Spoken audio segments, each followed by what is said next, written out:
Hello મિત્રો, આપણે જઈ રહ્યા સાથે ડુચુકાડા ગોમનો. કેમ કે આપણે મગફળી વાવવાની હતી એટલે આપણે જવાનું હતું બિયારણ લેવા. અને મિત્રો આવ્યો છે ડુચુકાડાથી હાઈવે રોડ હોની જાય છે મિત્રો.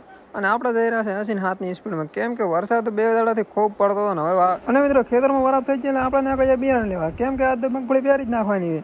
તો આપણે ફટાફટ બિયારણ લેવા તારા ડુચુકાડા એગ્રો. તો મિત્રો હવે આપણે વધારાનો ટાઈમ બગાડવો નહીં, આપણે ફટાફટ સ્પીડથી વધારો. અને મિત્રો આપણે પહોંચી ગયા ડુચુકાડા ગામમાં. તો મિત્રો આપણે પહોંચી રહ્યા હતા ડુચુકાડા ગામમાં અને આવી ગયા છે એગ્રો. તો જોઈ શકો છો મિત્રો. અને આપણે ફટાફટ બધા તો બિયારણો લઈ રહ્યા હતા ને આપણે પણ બિયારણ લાવવાનું. તો આપણે બિયારણ લઈ આવી ગયા છે આપણે ખેતરમાં.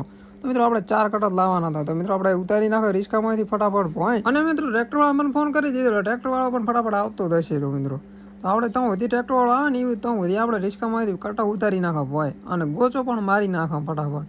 તો મિત્રો આપણે કટો છેલ્લો રહ્યો છે ઉતારી નાખ્યો. આ 3 કટ આ સાઈડ ઉતારીને 1 કટ ઓલી સાઈડ ઉતારી દો, જોઈ શકો. અને મિત્રો તમે શેમાં ગોચો મારો છો એ તમને ખબર. બાકી અમે ગોચો તમે મેળીમાં જ મારો છો. અને મિત્રો ટ્રેક્ટરવાળાની વેટિંગ કરેલા ગોચો બોચો મારીને તૈયાર રાખો છે.